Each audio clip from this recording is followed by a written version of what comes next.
Good evening, namaskar, and welcome. This is Peter Abraham, and I welcome all our viewers back to this grand edition of the FTS 3.0. This time in the FTS, 12 crores is up for grabs across 30 tournaments, along with some beautiful medallions, and the champions have already started making their claims on those winnings.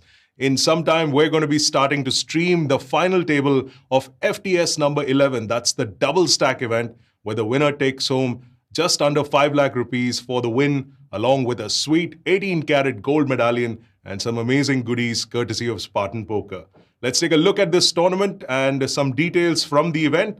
The buy-in for this double stack is 4,400 rupees for a guarantee of 25 lakhs. We managed to cross that guarantee with 635 players testing their skills in this tournament, and the final 8 players are ready to battle it out over this 25 lakh prize pool that is going to be shared. The 8 payouts that we're going to be looking at for this final table today, right up top, 4,91,490 rupees for the winner, followed by 3.09 lakhs for second place, 2.22 lakhs for third, 1.76 lakhs for fourth, 1.38 lakhs for fifth, 1.08 lakhs for sixth, 81,534 rupees for seventh, and last but not the least, min payday guaranteed for everyone at this final table is 57,911 rupees. So let's invite the 2 experts who are going to be calling the action. Well, there's a third one also. We'll bring him in shortly as well. But first up, we have a poker wizard, and true wizardry has allowed him to finally be a part of this particular live stream that we're doing. Kevin Mcphee, of course, is who I'm talking about, this 2-time WSOP bracelet winner who hails from Coeur d'Alene in Idaho in the US. He was introduced to poker during his college days, and Kevin turned pro in 2008. And he's been a proficient online and live player ever since, making a name for himself on the international tournament scene when he won €1 million at the European Poker Tour in Berlin back in 2010. 2015 was another breakout year for Kevin when he picked up a no-limit hold'em bracelet at the World Series of Poker in Las Vegas, as well as one more in October that year at the World Series of Poker in Europe. He has also been a part of this FTS commentary panel from the very first edition. So let's give a warm welcome to Kevin Mcphee. Kevin, welcome to the broadcast. Well, thanks for having me, Peter. It's quite a lengthy introduction. I feel humbled by it, but yeah, I'm glad to be here and be back commentating again. Looking forward to some action. So feels good to be looking at some hole cards again here soon. Yep. I deliberately made that introduction long to make up for the last couple of streams that you have not been able to join us for. Kevin has literally battled with the forces of nature in order to make it to join us on this broadcast. I believe the weather's not been very kind with you back in the US. Yeah, I've been staying in New Orleans, and Hurricane Ida came through here, and it was a pretty fierce hurricane. I had to evacuate the city for a week, and then I went to Mississippi to kind of wait to come back, and did some gambling down there. But now I'm back in New Orleans. We finally have power and internet, so I'm able to join the stream. I'm sorry for missing you guys the last couple of streams, but excited to be back. So. Well, absolutely no worries, Kevin. We have been looking forward to your presence, and it's great to have you on the live stream. And of course, where there's one king of diamonds, there should be another king as well. And that is, of course, Sam Razavi, who continues to keep us informed and entertained with all his witty banter and commentary, of course. I think soon I'll have to make a provision for him to at least see the precious one. Which is the prestigious FTS medallion that Sam has his eye on. What do you think about that, Sam? You think you can convince someone to hand over that medallion to you this time?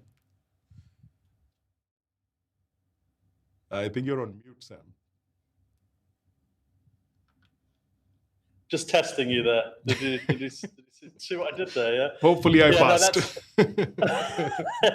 Yeah, that's at the bottom of my list. I was saying, Kevin's had a couple of days off. All the commentators are going and having coffee breaks. I mean, I'm going to speak with my agent to take a look at these contracts in the future.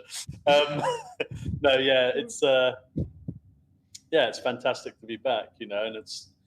Especially I don't know if Kevin, hasn't had a chance maybe because he's been quite, busy traveling and battling hurricanes. But we've had 2 players that nearly won that extra bonus for nearly making 3 final tables on the trot. So I think two players made back-to-back finals, which is a lot of consistency going on here. So yeah, it's going to be changes every series. Yep.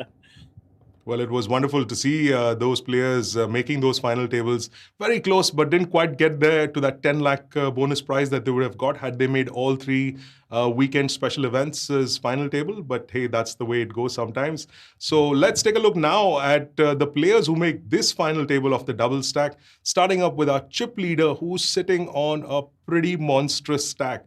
More than 1 crore in chips behind him. That's 93 big blinds for Archit Saraogi, playing as Archit 789.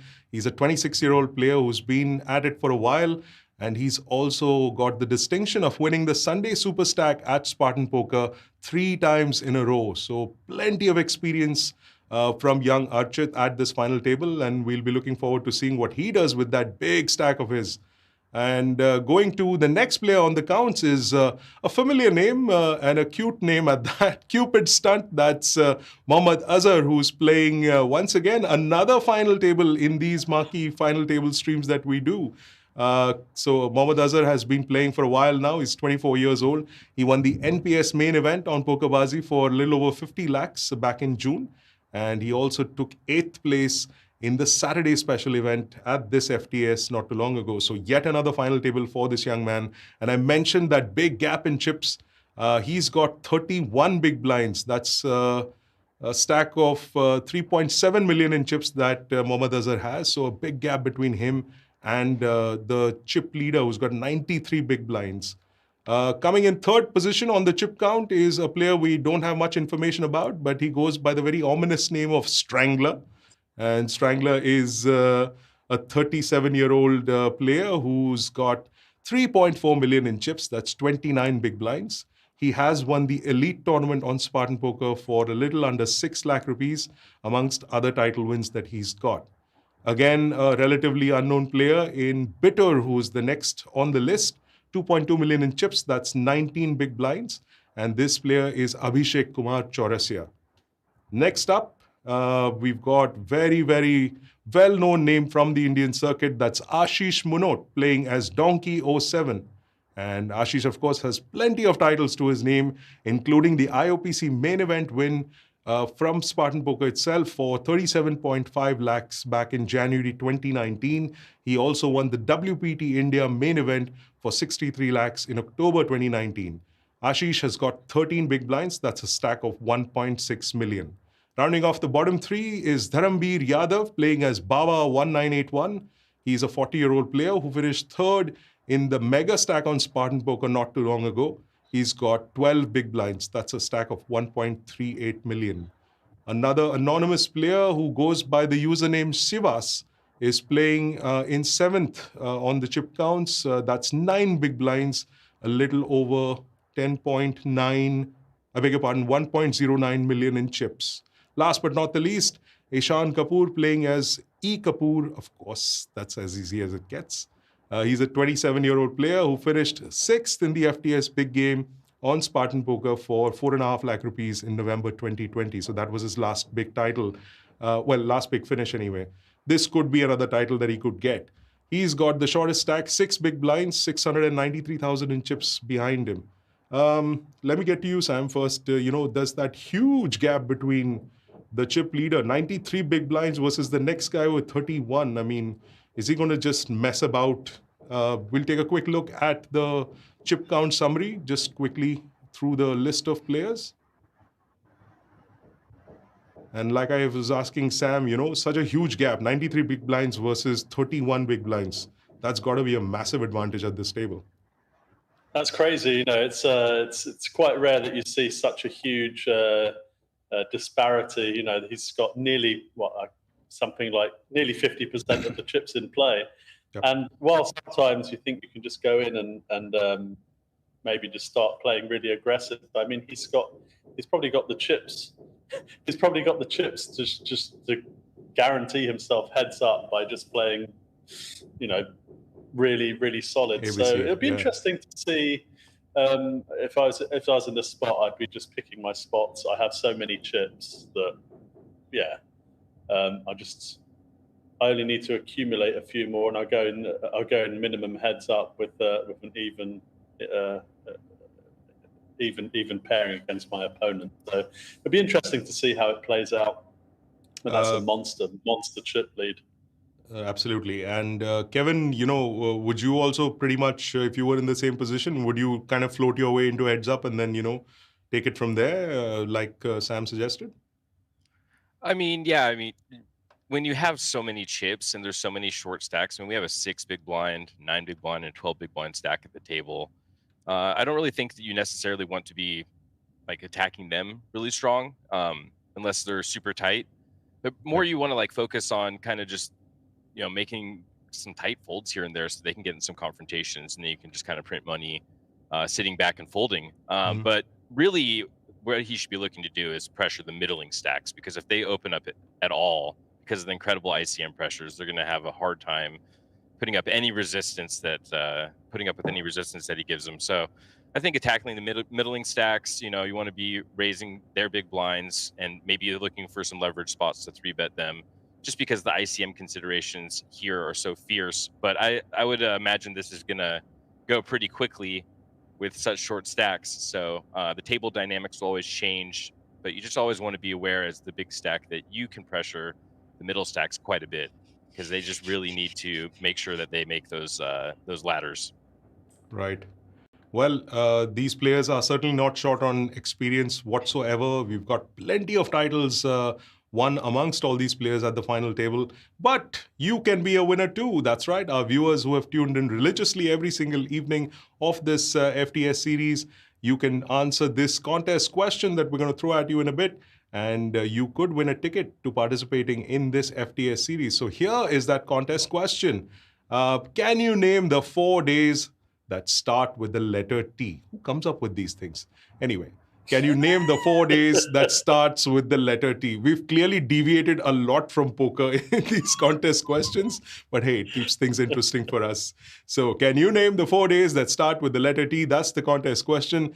And it's not as easy as it sounds, apparently, so you need to think a little bit about this one.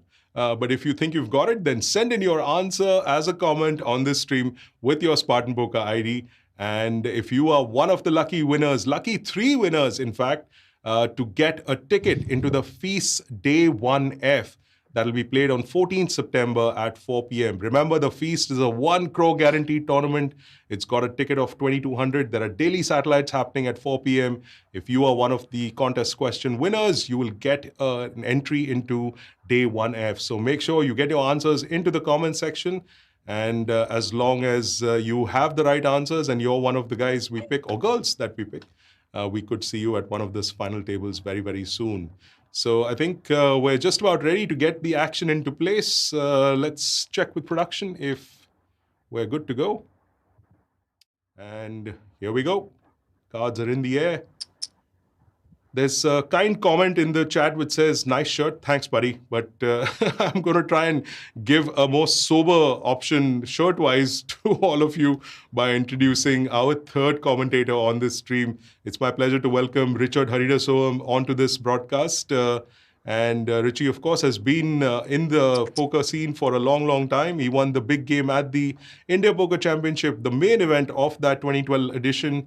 And he's, of course, well known for producing his poker podcast called Poker Rajas. And he has also been calling the action on several series. So let's invite Richard Haridasoam onto this broadcast while I scoot off and get some more of that coffee. Sam, sorry, I just got to get one of those. All right, the popcorn's flying away at my face as we speak. So I'm going to take a short break and bring Richie into the live stream. Richie, welcome. Thank you so much, Peter. Thank you. Very nice to be on this stream. I think we already have an all-in Donkey 07 shoving the jacks there.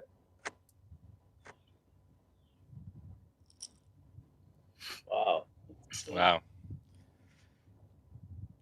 Ace Jack suited with the call, and the Jacks doubles up. So very nice for Donkey there. That's it's going to be good enough to put him in 3rd position now, or 2nd position, right? Kind of a tough spot there with the Ace Jack suited. I mean, it's pretty strong hand to fold. I certainly can't blame him for calling. But he has to be, I think, shoving pretty tight there with some of the other short stacks. So very close spot, and certainly can't blame him for calling with ace-jack suited there.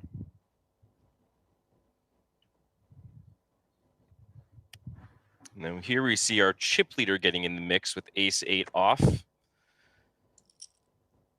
Be a defend from the deuces, and you know, it's so tough to realize your equity in these spots. It's, you know, it's gonna flick it in for the one big blind to try to flop a set, but it just feels like you're always going to be check folding unless you do, and that's exactly what happens. The ace high just with the small continuation bet and takes it down. Rich get richer. Yeah, this is such a massive chip lead. I mean, it hasn't been very common. We've seen something like this where somebody just comes in with almost half the chips in play. Yeah, I was mentioning earlier. It's just, you know, you see some big chip leaders, but this is just runaway. You know, it's just crazy. It's at these points that I wish I'd seen, like, what. Oh, wow! Donkey just getting after it, shoving, covering everybody. 20 big blinds with the ace-4 suited. Just forcing them to find a hand to call with. Pretty ambitious play, but it's going to take it down. That's a pretty aggressive move there. That's really aggressive. I think I'd prefer just to raise there. I mean, you have a lot of pressure to put on everybody with that stack size, but you know, suited ace wheel, nice to mix it up sometimes. Not only be shoving pairs and stuff. So you got the ace blocker, makes it hard for them to call. But yeah, very aggressive move. I'm going to be looking at this storyline with Donkey on in position on the chip leader and playing that kind of style. Looks like they're mixing up here too with the ace-9 under the gun. Yeah, so definitely getting after it. Some fearless play.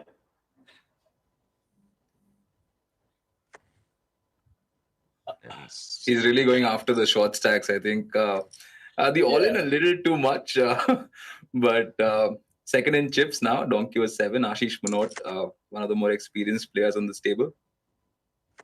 Do you think he's maybe sort of playing on the fact that, you know, we were saying Archit's, you know, got so many chips that he's almost assuming the role of second in command and putting pressure on all the stacks, which is, you know, what Kevin was talking about, what Archit should be doing himself. I mean,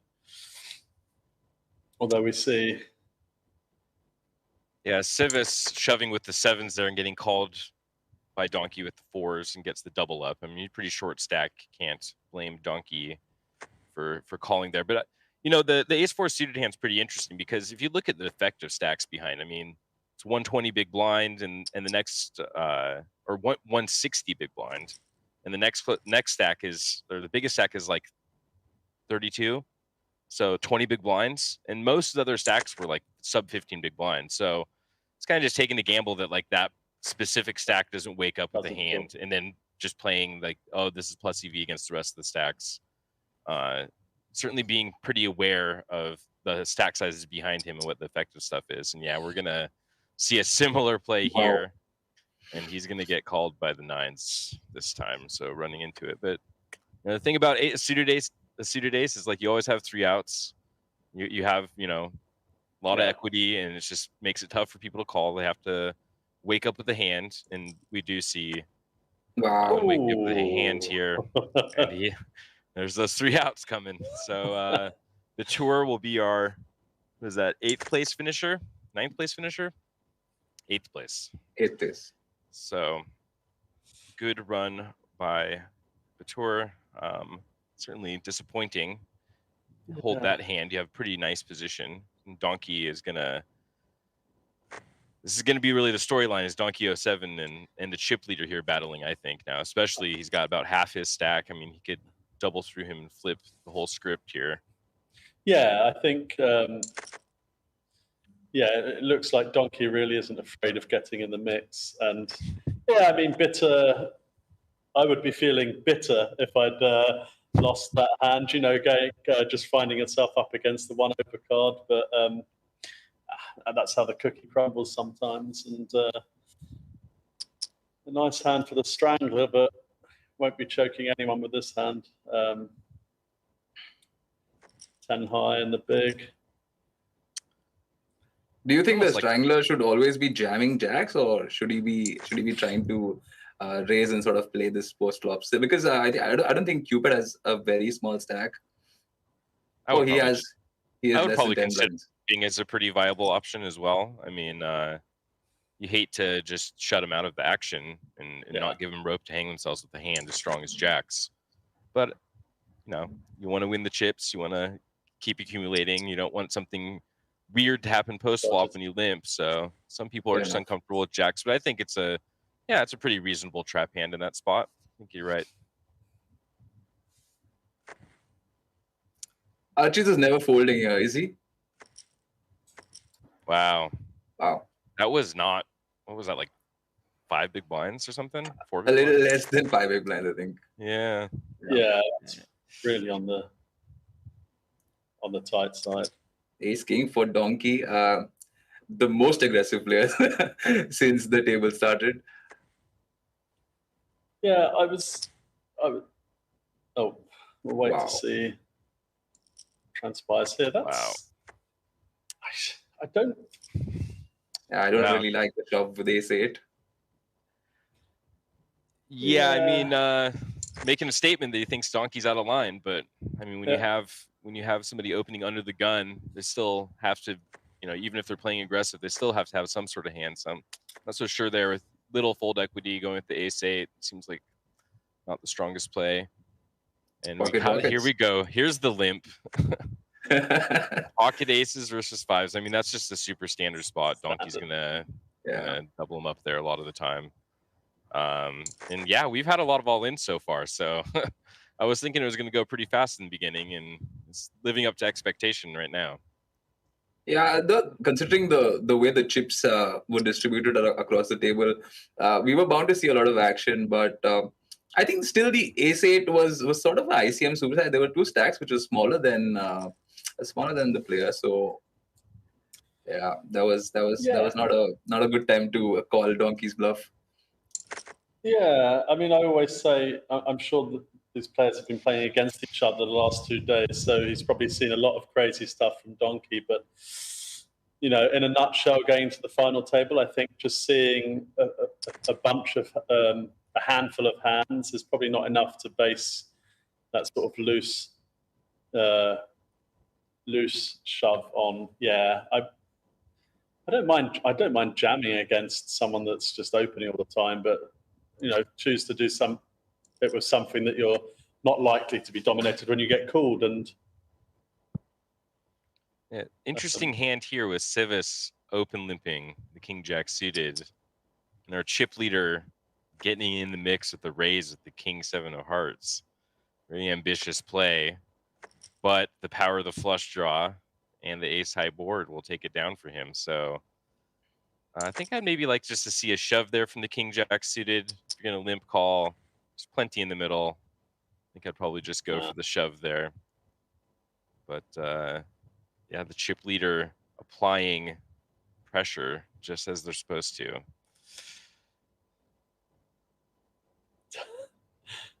I just don't know whether this tanking is Donkey thinking, oh, please, I have to play, but just let this one go. Also, the 7th place finisher, Cupid Stunt, this was not his first final table in the series. He's been super consistent, and he's been making a lot of deep runs in the tournament. So yeah, I think what you're saying probably is right. He had some sort of dynamic or some sort of information, which was probably something we don't know about, and which is why he made that play. Yeah, I always get a little suspicious though when a guy's like all in. Okay, now I just raise. You know, it's like yeah, you were shoving with bad hands before, and now you have the nuts. You know, I get a little suspicious about that. Yeah, but you just hate it when he shows up with Ace King. Exactly, and there you go. Another standard, and oh wow, 4 high flush. The rich get richer. Yeah, I mean, that was this like is 4 big blind shove, so got to play the 4s. Pretty sick run out though, making the 4 flush. I can't Another see. standard call. I think he has to call here. Wow. Wow. I mean, I don't think it's an auto call, but I definitely like wouldn't expect Donkey to have folded that hand. Suited ace.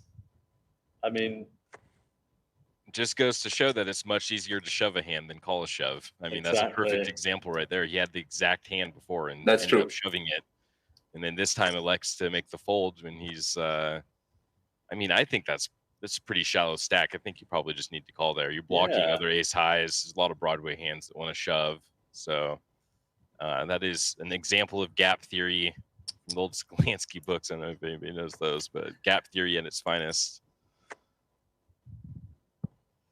Also, do you think is there some sort of thought behind Donkey sort of taking his foot off the pedal, waiting for an opportunity since he's second in chips, a lot of short stacks around, maybe be a little more careful about taking his spots since he's already accumulated enough chips to probably get to top 3 or even heads up.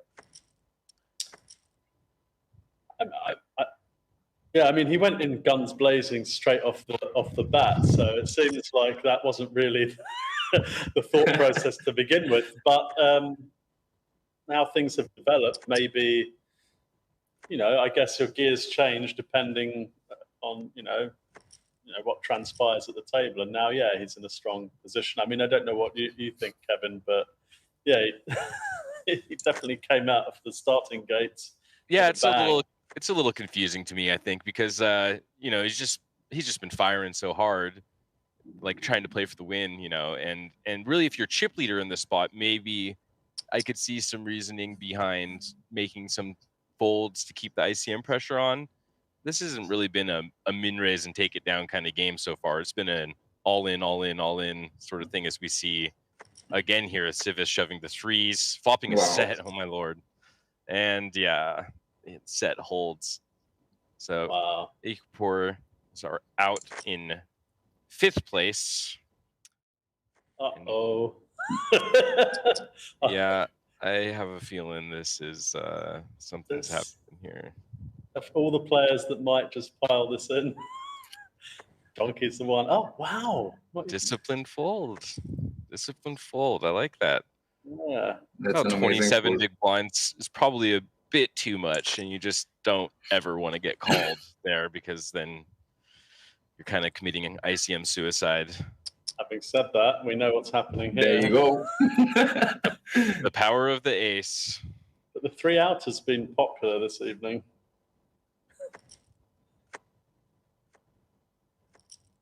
Wow. Nice. Boat on the river. Nice double up for Strangler there. So now things happen quickly at this final table. Donkey's 07 is now the short stack. So now he can play even more aggressive if it's possible. Yeah.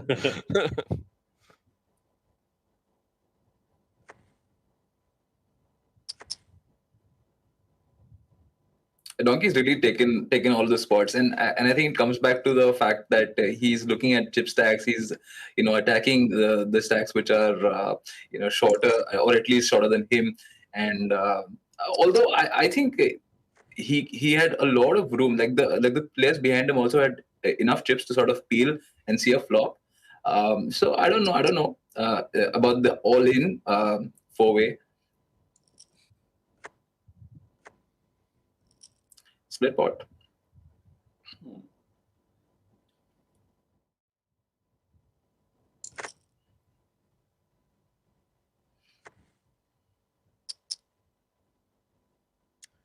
Yeah, now this is really the time where Archit 789 can just kind of min raise and apply a lot of pressure that way. Wow, and he's just going for it with the ace 4. 13 big blinds, and Jack 10 finds the call. Ace high holds. Look at all those outs he dodged. Wow. I mean, it was a lot of outs. Ace 9, Jack 10, running diamonds. Yeah, I'm always a bit remiss to sort of call off someone like Donkey that has already shown the tendency to really, you could really end up getting into a pickle with this guy, as opposed to maybe choosing a hand that's much stronger. I don't know. Such a pretty hand, Jack 10 suited. I just don't know whether I want to give that specific player any more ammo to make my life a bit tougher. Yeah, it's just tough to call off when you're got the ICM pressures on and stuff. You just want to be the shover most of the time. But that spot's a little awkward because Strangler had enough chips that he couldn't just open shove that hand. And 13 big blind reshove with a hand as much equity as Jack 10 suited. It's a pretty awkward spot, to be honest. I can't blame him for calling there. I'm not much of a fan of calling off. I'd much rather be the guy doing the shoving in and making them fold and getting that fold equity. Ooh. Monster flop for Strangler, but an absolute whiff for Donkey 07. Oh, pain. Yeah, that's so brutal when you flop the nuts like that and they just snap fold.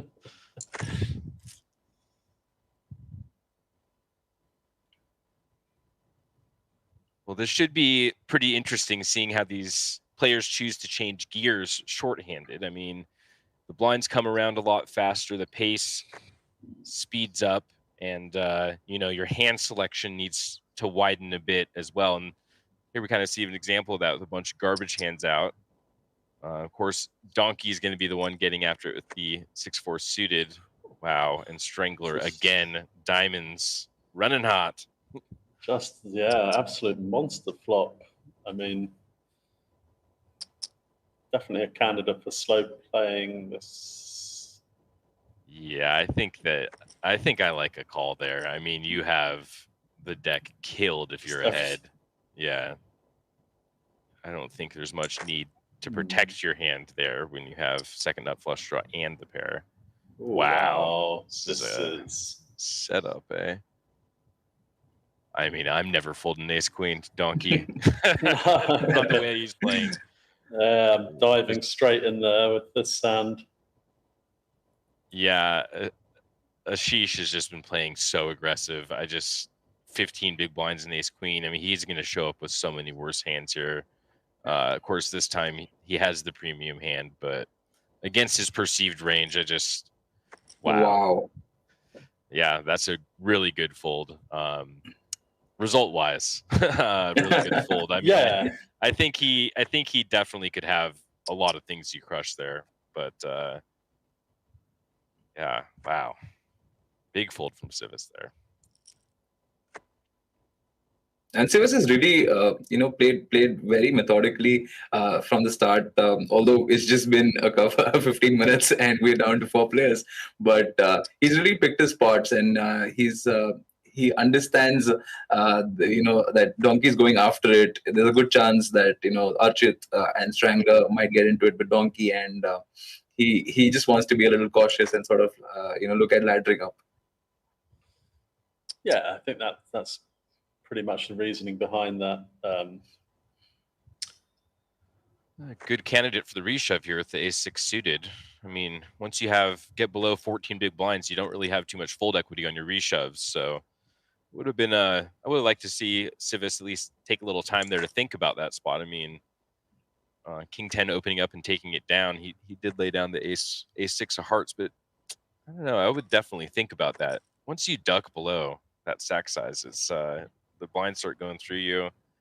You don't really get fold equity on your reshoves anymore. So I think I probably would have taken that spot with the ace-6 of hearts.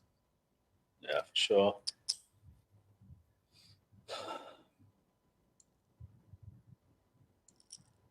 Wow, the peel from the small blind. We're getting hood, taking it to the streets. Wow, something for everyone. Although Civis isn't going to see a turn card.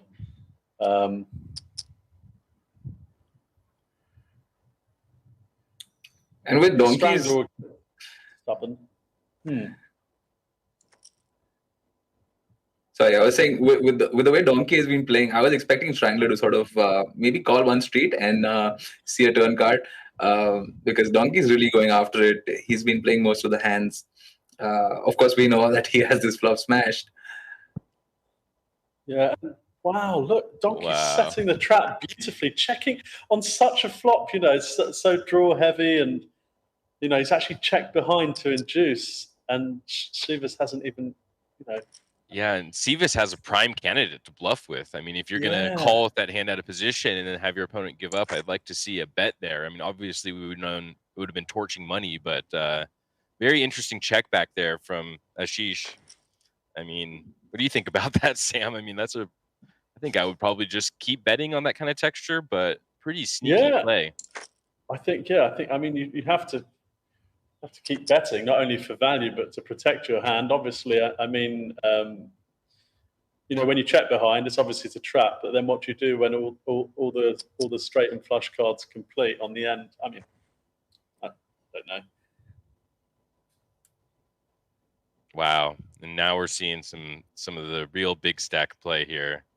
Going after the second and chips, the king 6 off. Big 3-bet from the small blind, almost 4x. I mean, and ace queen folds. Wow. I don't know.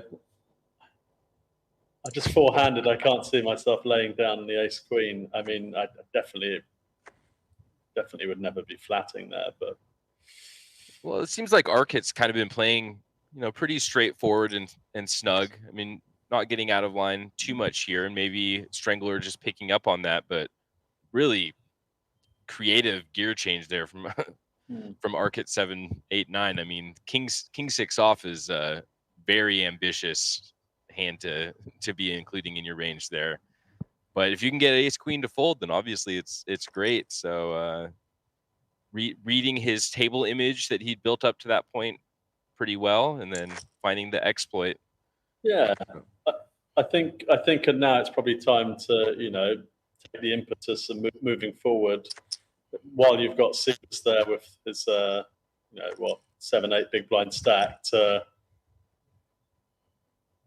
really press forward with that same game plan and apply pressure to Strangler and Donkey. Yeah, but if you're just opening for a min raise and then folding hand strong as ace queen, I mean, you're gonna get. I mean, what can you open anymore? You know, Exactly. That just goes to show how difficult it is for these middle stacks to navigate when they have a short stack and all those ICM pressures.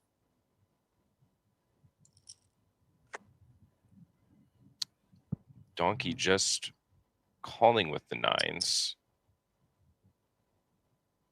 You see the down bet. It's going to be, I think, pretty hard for him to continue. Probably call 1. Wow, what a turn card. Donkey's really Strangler hitting surprised. the 4 and then just snap checking back too. I think Donkey's going to go for a small bet, trying to entice a call out of ace high or something. I could see like a 20% pot here, or just a check's fine. Now it's going to be interesting when he faces the bet here, because it looks like maybe he took a free card with a drawing hand, straight draw, and now is just deciding when checked 2-3 times that obligated to bluff. Of course, we know he turned the set and snap check back, and he calls. Yeah, does call. I mean, I don't think you can blame too much. There's a lot of things that miss, jack 9s and king jacks and 8-9 suiteds and stuff like that. I think that's kind of the logic there. But the old snap check back value bet on river is a sneaky line there from Strangler. Definitely, yeah. I think it's tough to fold the 9s given how that hand played out. It's also interesting to see that Donkey would have normally just gone all in with the 9s, but since Strangler is the largest stack, he wants to you know, play post flop and sort of see how it develops. Yeah, it's just kind of a disaster if you go all in and get called, you know, because of Sivas' extremely short stack, and plenty of value in still defending the 9s. So.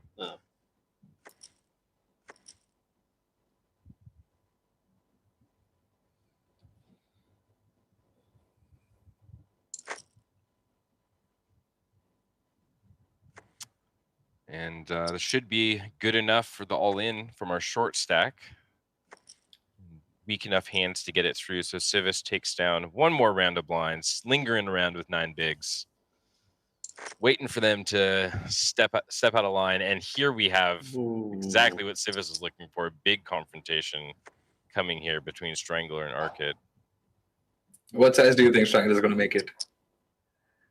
Well, that's pretty small. He should be probably making it 3 to 4x minimum. You probably think with ICM considerations, they'll probably just go like 3.5. It's going to be wow. This is insane. Instead, he makes a small 3-bet, so less than 3x out of position, very unconventional. They both flop the ace. And I just don't see how Archit doesn't lose a bunch of chips here. The pot is already bloated. Yep, and we see the pot of the tournament going to Strangler, Ace King versus Ace Queen on the ace high board.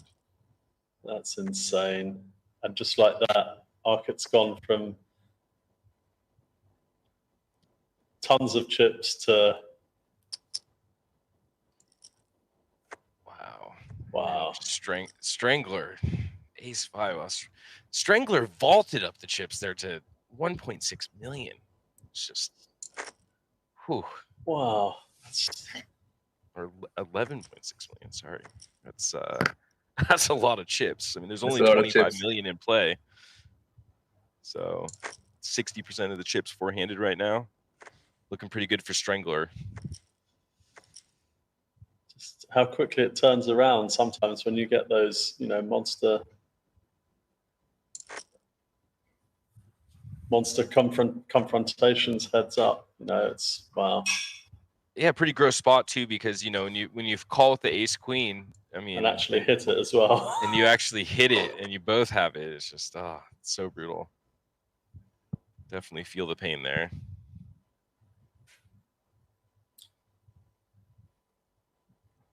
Interesting spot here with the king high and the diamond draw. Probably good enough for a check call. And they both make the flush. I think we're going to see a check back here from the 3 diamonds, though. Yeah, kind of a these little spots, a little nuance. You have a king high with a flush draw on the turn. Do you lead? Do you check call? And pretty interesting that Ashish decides to go with the check call there rather than the lead. I guess he thinks Strangler would probably be taking a fair amount of stabs there, which, yeah, she did with the jack 3 off. So well played there from Ashish.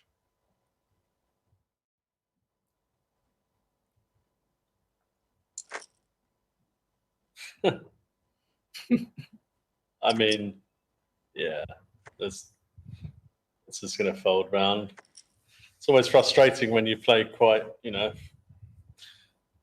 fairly loosey-goosey, and then you actually wake up with a hand as strong as kings. And wow.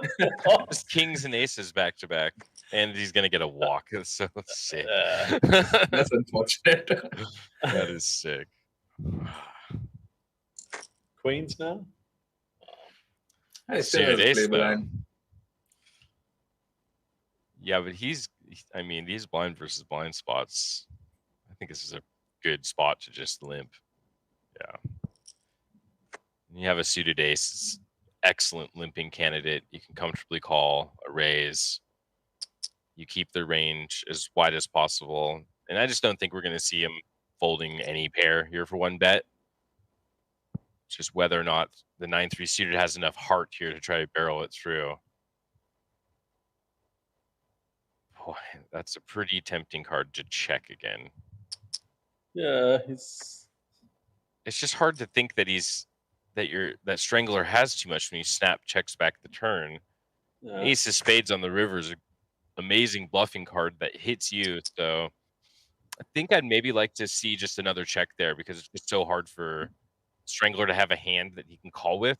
I mean, the hand was limped pre, and there was very unlikely that Strangler has an ace given that pre-flop action. So exactly.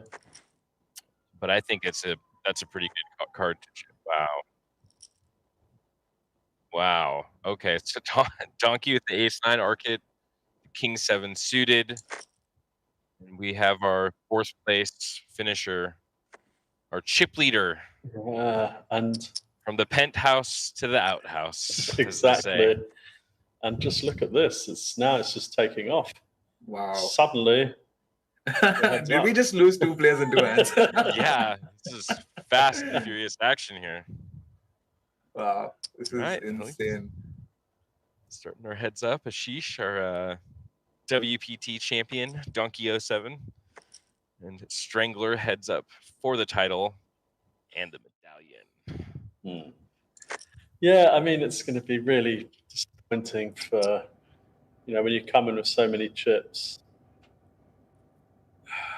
I mean, there's not much you can do with that ace queen, ace king setup, but I'd definitely be kicking myself for the rest of the day, wondering what might have been.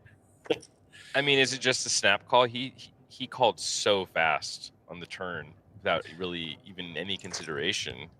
I think I'd like to think about it for a second, Yeah, like it was just. I mean, there's no way he's bluffing there. I mean, I think that the best you can hope for is a split, I guess. Was this just a click back out of position? It was. The min raise on the button and a min re-raise out of position, basically. So very strange play from Strangler there, but taking that line of Queen Jack's kind of interesting. But he did flop the top pair and get rewarded for it and takes down the pot. But it's either a pretty good hand to defend. Well, clearly the kind of coffee that I'm drinking is causing all sorts of disruptions at this table. What went down? I mean, that was crazy. I mean, what are we into it? 35 minutes into the action and we're down to heads up? Yeah, you've definitely got access to the doom switch. That's what you do when you say, I'm just going for the coffee. Well, that seems to be it. Richie, you've been on this table for a while now. I mean, there's some interesting hands that you've already seen. Yeah, absolutely. I mean, it just got really intense really quick. We saw some really brave play from Donkey. He's made it heads up, so he did something right, and it's been amazing. Yeah, there was that little stretch where he was just going absolutely almost back-to-back hands, going all in, and just built a stack up from there. And now, yes, all that aggression finally pays in terms of getting into heads up. Well, that's it's time for us to say goodbye to Richie. We have a slight audio issue with him as well, but thank you so much to Richard Hariasom for joining us on this broadcast. It was fun as usual. We will see you again in the rest of this week, I'm sure. Have a good one. And back to the action. Heads up. The stacks are pretty even at this point. Well, 1.5 is to 1-ish, but one hand can change it all.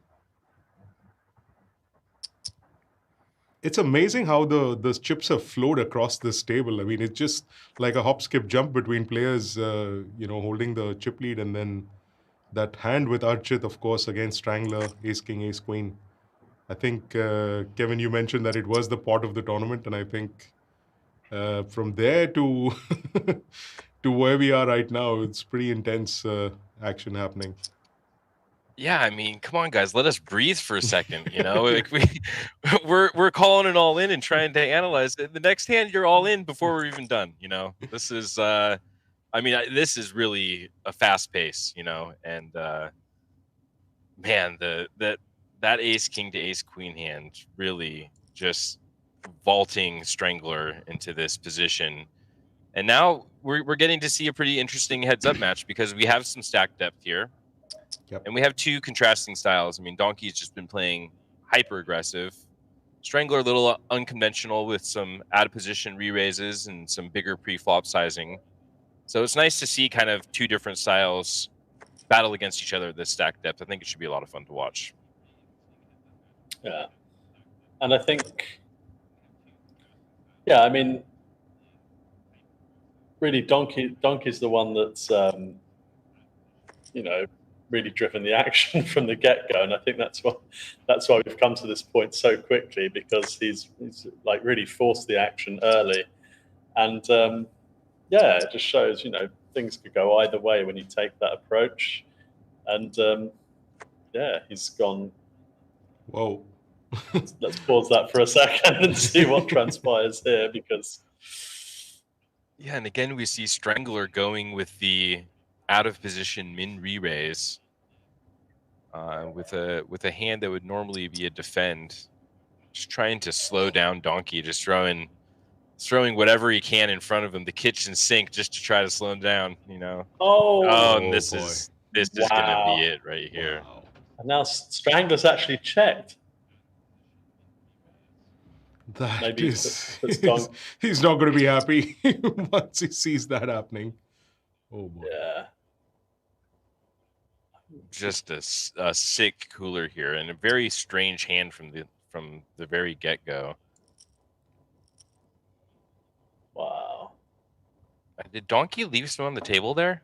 I think he did. That wasn't a check raise all in, was it? Yeah, there was he some. just check raised.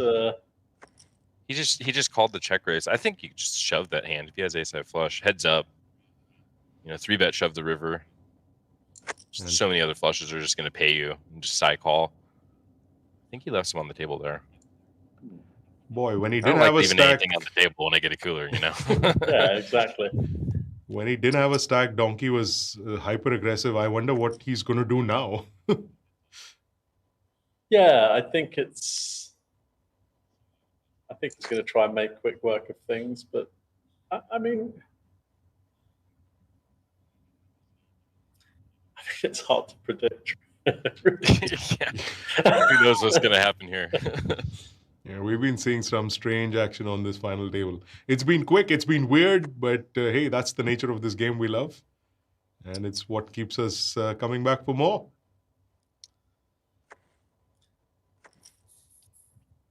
Quick and weird, indeed. Yep.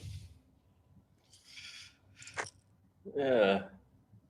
Well, we're definitely going to see some chips in the middle here with the ace-4, and he just limps the ace-4. So again, we saw before at the final table him just open ripping some of the ace-X's, and then kind of changing gears and started limping them. Pretty sick turn card here. Wow. The 10 just leads out, gets called by the ace-high.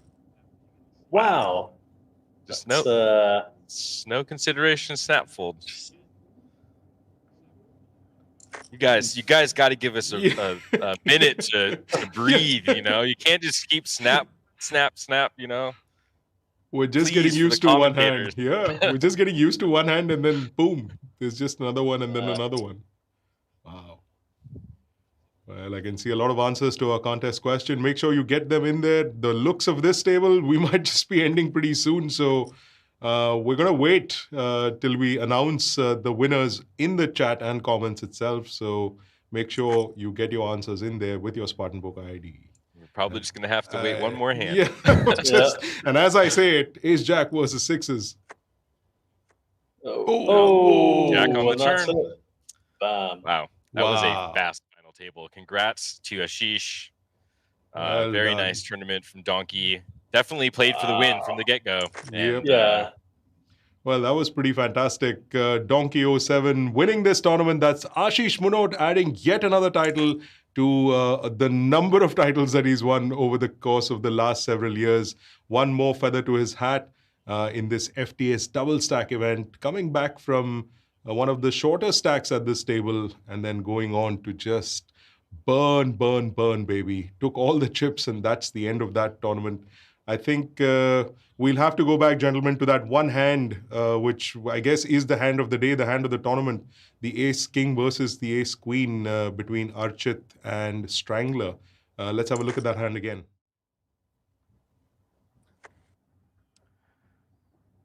Yeah. I mean, And we just see Strangler consistently doing this at the final table where he'd make the small re-raise out of position. I mean, it's just impossible to fold ace-queen in this spot given the pre-flop action. It's less than a 3x. You're getting incredible price. So pretty standard call here with the ace-queen. And once this happens, you're just not going anywhere. I'm just picturing both players thinking that they've got the best of it at this point in time. And poor Archit 789, the river pretty much disappointment for him at the end of that hand. Yeah, but man, it's such a snap call on the turn. I would Yeah. at least like you guys for our sake, Yes. so we can get our commentary in Well, there to you at go, least folks. consider for a second the gravity of the situation you're in. Please.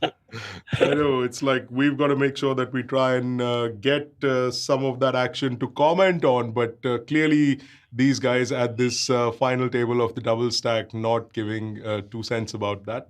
But let's take a look at the winners and the payouts that have happened for this double stack event. In 8th position was Abhishek Kumar playing as Betur, and he took home 57,000 rupees. Next to get eliminated was Mohammad Azer playing as Cupid Stunt, one of the cuter names that we've come across in this tournament. He took home 81,000 for his 7th place. Dharmbir Yadav playing as Baba 1981 in 6th for 1,08,000. Ishaan Kapoor playing as E. Kapoor finishing in 5th place, 1.38 lakhs. Archit Saraogi playing as Archit 789, that monster chip leader, close to 100 big blinds when he started off, and then there was that hand that we just saw, which led to a big stack loss for him. 1.76 lakhs for his 4th place finish. And we had Shivas playing in 3rd position, eliminated in 3rd position, I beg your pardon, for 2.22 lakhs. And the heads up that we just saw concluded, Strangler finishing in runner-up position for 3.09 lakhs. And our winner, Ashish Punot, Donkey 09, finishing as the title winner of this double stack, 4.91 lakhs, that 18-karat gold medallion, which always belongs to Sam Rizavi, and a special gift hamper from Spartan Poker to boot as well. Gentlemen, I think if there was ever a definition for edge of the seat action, this was it. I mean, we barely had time to breathe between the hands on this final table. Yeah, I mean, sorry, go ahead.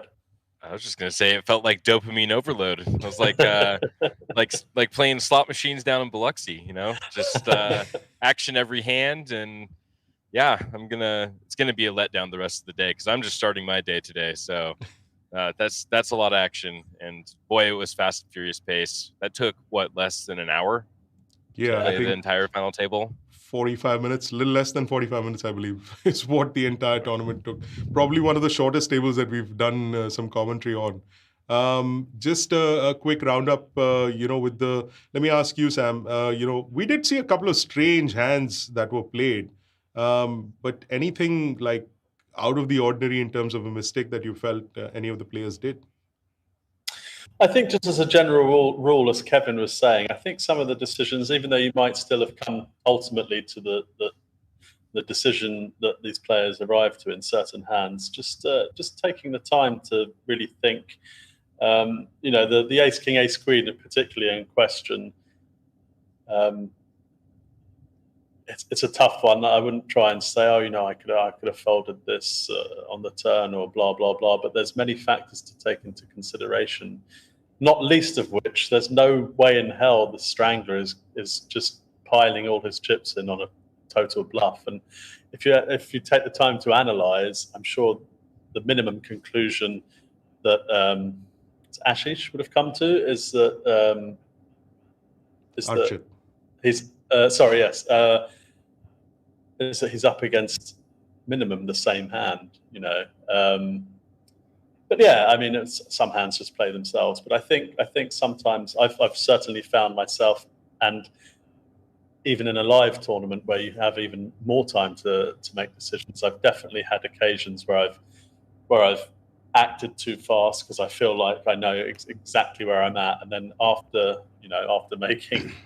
making a particular mistake, I've sat down and thought, maybe I would have still come to that decision, but it doesn't hurt you always have time. It doesn't hurt to sort of analyze everything that's going on. And, that's all I would say as a takeaway from that. Yeah, I mean, Kevin, we've discussed it, over the course of this final table about the fact that as commentators, we didn't get an opportunity to even comment on the hands. I mean, from the player's perspective too, it must be such a rush to sort of get these hands one after the other and these are not small hands by any means. So do you think that it's easy to take a beat and then, decide that, or it's just that you're now in the zone and just keep going at it one after the other and maybe end up paying the price? Well, yeah, I mean, I think some of these players are pretty studied. So if you see the snap call, it's kind of he's already made up his mind. He knows that possibly if he thinks about it too long, there's a saying I have: think long, think wrong. And if you think too long, that you might trick yourself into making a fold that isn't really game theory optimal. So that could just be part of his studying. He just knows, I'm never folding this spot. He snap calls it off. I think personally it's always good to take a little time, if nothing for then to make your opponents think that they can make you fold in this spot. There could be a competitive advantage to that. But yeah, I mean, think long, think wrong. They're definitely not thinking very long, and he was wrong. So, but yeah, I mean, I just agree with everything that Sam says. You just don't want to ever rush yourself. I mean, the tournament's going to end when the tournament's going to end. You can't just force all the chips to go your way immediately, and just take your time, make your decisions, let us breathe for a second. Yes. Just dopamine overload, call, all in. It was a really wild game we watched today, but it was a lot of fun. Well, there you go, folks. The final table series bringing yet another action-packed and truly an action-packed, a blazingly fast action-packed table from the double stack event. We had a lot of fun. Even though it was a short broadcast, it was a lot of fun bringing you all the action. Just a quick reminder of our contest winners. The names have been announced. We've got Pooja Z playing as, who's got the ID Tinkerbell, K. Shahjahan with the ID Shahjahan Kalai, and Sohan Tomar playing as Best 1818. These are the winners of those 3 tickets for the tournament, the day 1F of the Feast tournament. Make sure you get to be a part of the FTS series by playing in the Feast. That's a 1 crore guaranteed tournament with a buy-in of just 2,200. And of course, you can also take part in our contest where you could win a ticket into any of these tournaments as well. On that note, I'd like to say thank you very much to our commentators, Kevin Mcphee, Sam Razavi, and of course, Richie Haridasoam, who joined us for this broadcast. And we'll bring you hopefully another action-packed, but maybe not this fast a final table very, very soon. So till tomorrow evening, it's goodbye from all of us.